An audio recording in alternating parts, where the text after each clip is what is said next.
সকালবেলায় প্রচার শুরু করলেন এভাবে বাইকে চেপে? বাইক চালিয়েই তো বড় হয়েছি, রাজনীতি তো সবকিছু বাইক।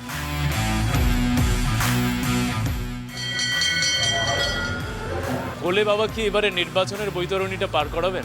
একদম 2 লাখ তো ক্রস করবোই।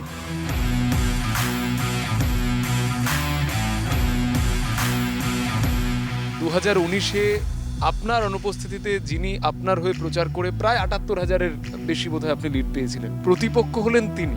লোভ যদি থাকে তাহলে তার অনেক কিছু হয়। আমি মনে করছি তৃণমূল একটা প্রার্থী, ব্যাস সেইটুকু। তো অভিষেক বন্দ্যোপাধ্যায়কে একটা কথাই বলবো, সময় বড় বলিয়ান, কতটা প্রতিশোধ নিতে পারি সেটা সময়ের অপেক্ষায় বলে দেবো। আমি 26 আগস্ট 30টা মনে হতেও পারে, কিছু কিছু জায়গাটায় আমাদের গাফিলতি আছে। দেখুন প্রচার সঙ্গী NK টিভি আজ সন্ধ্যে 6টায়।